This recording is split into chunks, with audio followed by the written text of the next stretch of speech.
Not that I make a lot of money out of these videos, I just do it more for the fun of it. But it does lead us to a very pressing question on today's episode. Should Knight stay, or should he go? Throw in the fact that we have a big clash. See what I did there? Throw in the fact we have a big clash with Nottingham Forest, and suddenly this becomes a really, really big episode, only one episode into Season 2. There's a lot riding on this already, so the question is, should I let Knight go to Club Bruges? Yeah, I'll definitely get copyright for that, sounded just like the real thing.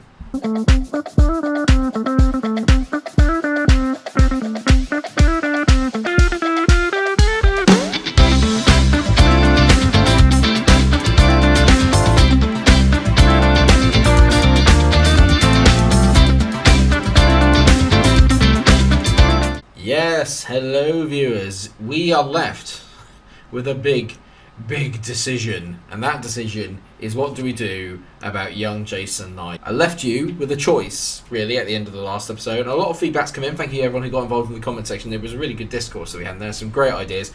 I think the common consensus was, for realistic purposes, especially if Club Bruges are still in the Champions League, which I believe they are, then we should let him go. But the fee isn't enough, and I think that we've all kind of come to the common consensus that we should try and renegotiate for him. They only offered 2.65 million, which apparently, according to my assistant manager, is literally like the highest we can get for him. If this were realistic, Knight would probably be going for around about, I don't know, somewhere between £5 and £8 million in the real world. In FIFA world, that's obviously not going to happen, but I reckon we can at least get £3.5 million for him. If I got £3.5 million for him, I would let him go. So that's what we're going to do. I really didn't think they'd say yes. I didn't think they'd say yes. Club Bruges have accepted the £3.5 million counter offer, so we could be without Jason Knight. This is suddenly problematic. I did not honestly expect that. I did not expect that to happen. Oh, the San Jose Earthquakes have offered for Liam Thompson as well. I will let Liam Thompson go as well. Not because he's a bad player, but I don't think he's ever going to really be of the standard required, especially seeing as he's a centre defensive midfielder and we've got in Njezovic. Bringing him in makes a massive difference. I don't think that Thompson's ever going to really be good enough for this level, so he's gone.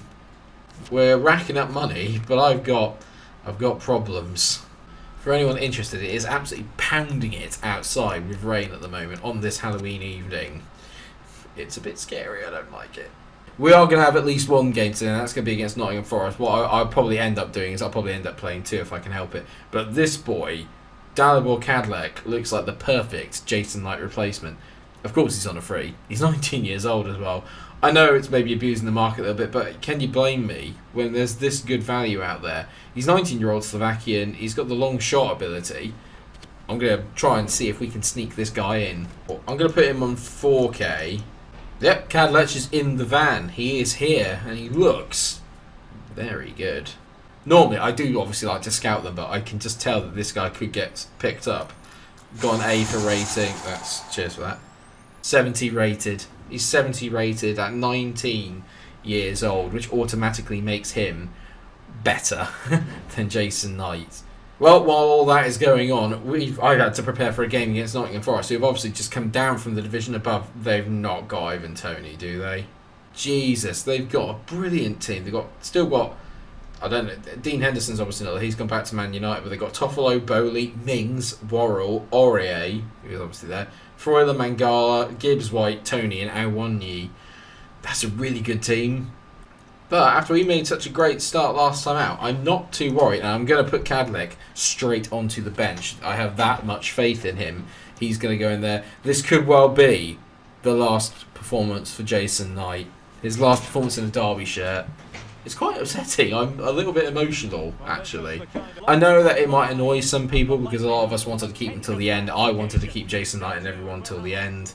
And obviously it helps with the kind of, the under-21 signing up and having the quota of British players in your team and whatnot. But realistically, Club Bruges are a bigger team. They play in I don't want to say it's a better league, but they've got more chance of qualifying for Europe than we do. And he deserves to play at a higher level. I think in real life he would want to play at a higher level. So we just have to accept it. There's a real rivalry between Derby and Nottingham Forest that goes back a lot of years. As Ivan Toney goes through, and it's a great save there by Borjan. Ivan Toney's going to be an absolute nightmare in this league, isn't he? As Knight misses his header, and it's a great save there by Borjan, holds it. Nottingham Forest have made the better start here and putting in some early dominance. I've got problems here already, and Morgan Gibbs-White has bent an absolute beauty into that far corner. This is not going to cheer up the Derby faithful, who have their first home game back in the Championship, and we've been stunned into silence in the first 10 minutes or so. That's a great finish. Bollocks. Up our game a bit here. I've made a very slow start. Not really a lot going on as Lungoy gets on the ball. Yeah, I mean, I might actually just need the bloody money from the... I might need the money from the Knight bloody sale just to get myself a decent centre forward here. Other than Ricky J. Jones, for someone to replace Lungoy, because I'm not sure. That's 2. That's offside. Yep, good call, referee. I did think it was offside. Ricky J. Jones with a great ball to Jimenez. The youngster tees it across. Lungoy's in. Lungoy! Boom! Just after I was giving him a little bit of stick, he comes up with a big goal. A big goal. A lot of that is down to Jimenez and a brilliant ball through to him. Don't remember who played the ball actually. Was it Ricky J. Jones? Great ball from Ricky, to be fair, and it's a good first touch from Lungoy on his wrong foot. He smacks it past the goalkeeper. Probably could have done a little bit better. I think if that's Dean Henderson in goal, that's going to be claimed. There was a good call as well in the comment section saying that maybe Mengi should go to right back and Tanganga goes to centre back just because he seems a bit more suited for the role. I tend to actually agree with that as Ricky J. Jones gets on the ball and he hits it. It's a great save by Christia. We've bounced back into this game. Good times. Jankovic again just cuts it out. It's so composed. Love that. Jimenez on the ball. Into Ricky. Sivers on the ball back to Lungoy. Good first touch. Nearly took it round the defender. Unlucky. It's been a good game so far. Nice and open, which suits me. Probably a bit more than suits them. 1-1 at the break. Pretty even overall, actually, I'd say. It took me a little while to kind of get used to Forest and how they were playing, but eventually we kind of got there. But yeah, pretty impressive overall. It's a good character to fight back against a team that's arguably better on paper than we are. The player that I do think has struggled has been Louis Sibley. His overall general play hasn't been great. See what I mean? He's just not quite right at the moment. I don't know if that's because of the level or if he's just the new formation, but he doesn't seem to be, or what a save, Borjan. He doesn't seem to be quite at it at the moment, this Siblers. 2-1. Ivan Toney gets his goal. I didn't think we were going to be able to keep him out for too long. Amonide as well here. He just tees it back. That first touch is great. Suspicion of offside? Maybe. Mengi didn't cover himself in glory. Didn't get goal side of him.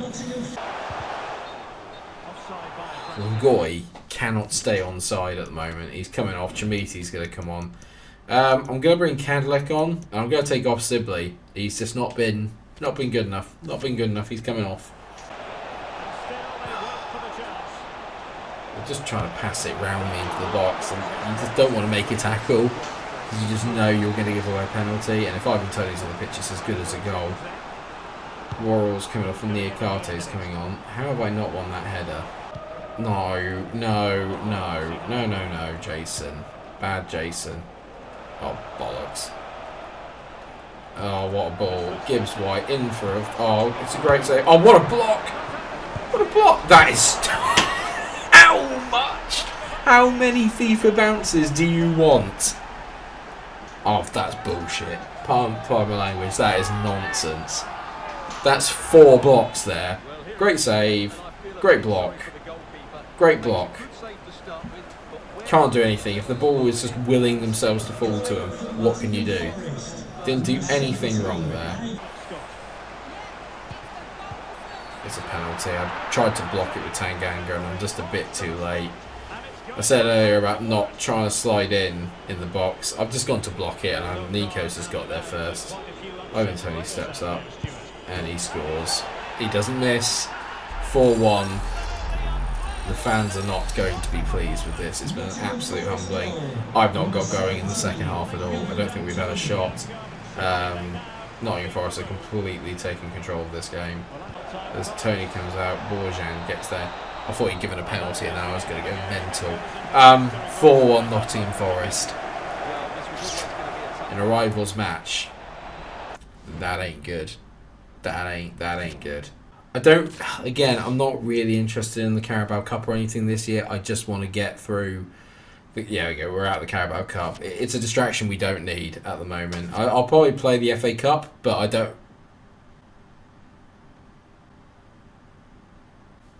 I've been stopped mid-sentence because Al Yaspor have offered £3.6 million for Lungoy. Knight has gone. Thompson has gone. And there's an offer for Lungoy.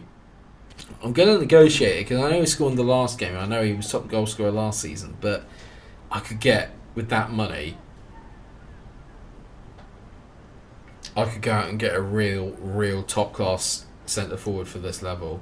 But I don't want to sell him on the cheap. I'm going to go 5 million. 3.6 is all they're going to go to. 4.8. Okay, they're going to buy. Oh, that's a lot of money. This is becoming a window that I didn't really expect. Now, one player I was looking at was João Pedro because he got mentioned in the comment section, but he's gone to PSG, so that's a no-go. I know we've signed Choi as a goalkeeper, but I'm thinking Auguste Tran might be a good one as well. He's 17 years old, French. He's already 69 rated, so I think I'm going to get him in as another sort of understudy to Borjan. That way we've got two decent goalkeepers for when Borjan really begins the drop-off. I'm fine with that. He only wants 350 quid a week. No issues, mate. Dane Scarlett, I think, is a very, very exciting prospect from Spurs. 19 years old, 70 rated. Could be the next Harry Kane. Who knows? Looks very good. 87 acceleration stands out. Strength of 63 is a bit of an issue. I like my strikers to be quite strong as well as quick. I mean, who doesn't? But there is one player who I'm very, very excited about, and that is a real throwback, and that man is Brenner from FC Cincinnati. Not many of you will know Brenner, and it was a series I did way back on Football Manager, if you can believe it. I played with West Ham, I signed Brenner. Kenneth Brenner became his name, like Kenneth Branagh, the actor. He was unbelievable, and I'm going to go for him again, because I know he can become very, very good. Like, very good. So I'm going to say, we'll trade you Lungoy. And they've gone, no. They would trade Max Bird at 9.1 million. He does have a release clause of 5.5 million, so I can always just go and trigger that if I want to, but I think I can get him cheaper. I'm definitely not going to trade Max Bird. I can't let all of them go, right? I've let Jason Knight go. That's it. We can't have too much of an overhaul. But I will bid £4 million for Brenner. I didn't actually see, but there's a 20% sell-on clause, which is idiotic of me. But this kid could be brilliant. I might also go for another one, just to really boost that front line, so I can always feel like a striking pair. His wages are quite cheap. I'm wondering why my finances have gone down so much, because that was saying I only had 900 and something left. That doesn't seem right. Maybe I didn't factor in the Lungoy. Maybe I factored in the Lungoy for the 8 million. I don't know. But Brenner has arrived, and he's rated at a B, so that tells you just how good he actually is. 74 rated. He's 74 rated. He's going to go up front, I think, with Jones. Yes, he's a bit older. Well, he's the same age as Lungoy, but he's an upgrade, and a serious upgrade at that. But Kenneth Brenner returns to the channel. You love to see it.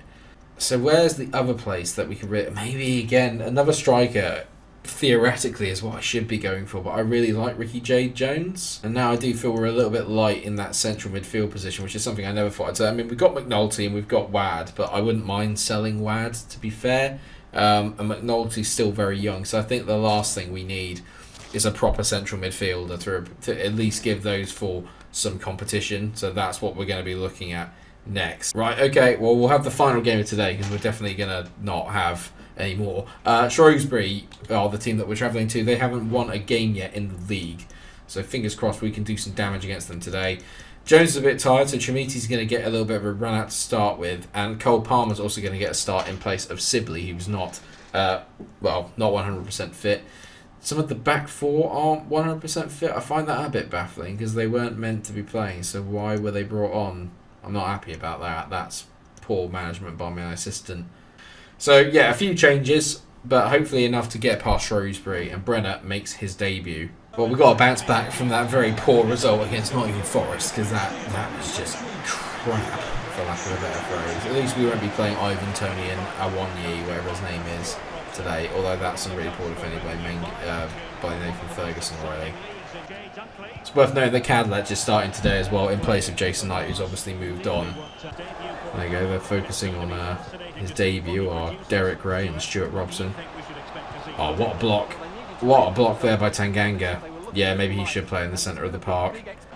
Jamiti. Good turn by Jamiti. Hits it. Oh, that's a good block. Good take there by Ferguson. He finds Jamiti in the middle again. Jamiti out to Max Bird. Bird hits it. It's a good effort, but tried to give the goalie the eyes there near post. Not quite. Nearly. Jamiti back to Brenner. Lots and lots of possession for us here as Bird gets on it. And he tees it out to Nathan Ferguson, who finds Brenner. Brenner inside. Oh, it's a good effort there by Cole Palmer, who's barely touched the ball yet, to be fair. I haven't really heard much about him. Brenner on the ball. Oh, it's nearly gone white. That looked like a bloody handball, but we haven't got it turned on. He's looked very lively, though, as Kenneth Brenner. I like this. Bang, header. Oh, my God, that's an insane save. How the hell has the goalie saved that? For God's sake, Tanganga. I blocked that off. I mean, the defending there, he had 3 or 4 different options he could have bloody picked from. Shocking defending again. Nicholas Ruiz makes it 1-0 at Shrewsbury. Insanely undeserved, it's safe to say. This is looking like a very similar start to last season. Great. Good block there by Tanganga. It's just so easy to get in around that. Surely that's a foul on Brenner. They've literally just come through the back of him, ref. You can't do... You dare give that as a foul. Cadillac, great play. Finds Cole Palmer.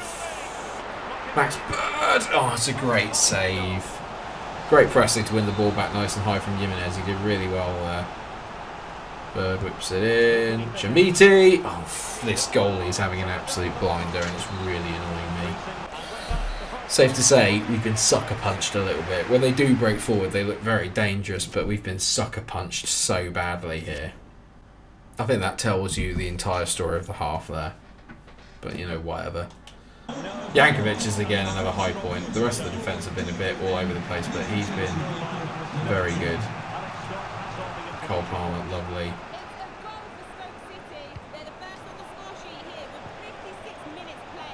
Thanks as always to Alex Scott. And that's nice from Cadillac into Jimenez. Jimenez into Chamiti. Takes it out. Everything is good apart from the final effing product. We're going to go back to the old formation here. It's going to go into a 3-5-2 with Bird and Yazovic holding for Jimenez on the left. Garnacho comes on the right as we take. And so Ricky J. Jones is also going to come on. So Chamiti and Cadillac are going off. Played okay, but yeah, need something special here. Actually, I'm going to bring Sibbers on as well. Sibbers coming off for Cole Palmer. He's been a little bit ineffectual. Cool. J. Jones into Sibbers. Oh, no. Should have chipped it. Brenner was completely free. That was as good as a goal there. Njezovic nearly winning the ball back. I cannot believe that we're not going to win this. Oh, Jones on the ball. Plays in Brenner. One touch. Kenneth Brenner scores on his debut. He just scores goals. I can guarantee you he is going to score a hatful for us. Jay Jones there does really, really well, but it's all down to Sibley. I'll bring him on. He wins the ball high up the pitch. Brenner finishes it. Poor goalkeeping, but to be fair, he's kind of isolated. It could have gone either side. Let's go on and win this. We deserve to, really.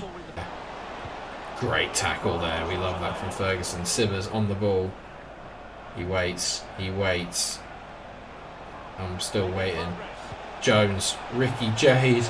Into the box. Ricky J. Jones. What a save. What a save. The goalie's kept them in this the whole sodding game. Jankovic on the ball. You cannot blow up there, ref. For God's sake. It's a 1-1. Shrewsbury dug in. Poor finishing cost us there. fell to the wrong man. Brenner didn't get anywhere near enough chances. A lot of them came to Chamiti or the midfield. 1-1, it's a slow, if not solid, start to the league season. But, Bournemouth came down as well, I've just seen. So it's Bournemouth, Leeds and Forest all came down from the Premier League last year. So I've added a few players to the list, and I have to say I know for one that Pape Matar Sarr from Tottenham Hotspur can be very, very good. A player I really want to sign in this game at some point in this save is going to be Jacob Ramsey from Aston Villa, because I just rate him so highly. There's a few other ones that kind of come to mind. There's a good, decent French lad here called Raphael Charles, who looks like he could be potentially quite good. He can also play as a centre-back. Dylan Levitt, I think, would be an alternative option from Dundee United. Probably a bit more of a realistic one. He's got some decent sort of attributes, mainly in terms of the technical ability. In terms of actual physicals, nowhere near. Matty Longstaff, who's had a bit of a stop-start career at Newcastle, could potentially go for him. Zidane Iqbal might be quite good, but he doesn't have a real face, which annoys me a little bit. Billy Gilmore from Brighton, obviously ex-Chelsea, I think would be very good. The one that I'm really looking at, although this guy I think would be very good, Jackson Mitchell, but he's a new gen. There's a couple. There's Miguel Aziz, who I think looks potentially very good. Rocco Wright, which is a great name from Mönchengladbach. But the big one, I think, is Carney Chukwuemeka, who obviously was an ex-Villa player and then got sold to Chelsea. He can play anywhere. He's 6'1". I think he could be a very kind of good winger as well. His balance is insane. He's a very good technical player, and I think maybe that's what we're lacking in that midfield section. So what I'm going to say is, out of them, who would you guys go for? Who would you go and try and sign out of those? We have £4 million and enough in the wage budget to cover it. I just want to know who you guys would sign out of that bunch. And with that, what I'm going to do is I'm going to end the episode here, because I don't really want to go too far into it. Longoya's gone, Knight is gone, but we've had still some new additions. How do you think the team's lining up? Are you happy with the business that I've done? Do you think I could have done a little bit better? Let me know what you think down in the comment section. And thank you so much for watching as always. When you come back next time, it might even be deadline day actually, to be fair. Let's have a little look. Yeah, we could go to deadline day potentially. We've got QPR at home, Bristol City away, and then Ipswich, rivals from last year, at home as well before deadline day. Let me know what you think down in the comment section. How's the team looking out of those midfielders, or if you know anyone else that I could buy, let me know down there. And yeah, hopefully we'll put together a decent squad before the end. I don't know. I feel a little bit like I've lost a part of my soul selling Longoy, but 4.8 million for a guy that we bought for that and who I don't think is quite at this level. I think it's not a bad sell in the end, especially if you get Brenner in. But hey ho. Thank you so much for watching. Take care of yourselves, everyone. Please remember to like, share and subscribe, and until I see you again, take care of yourselves and stay cool. Oh my God.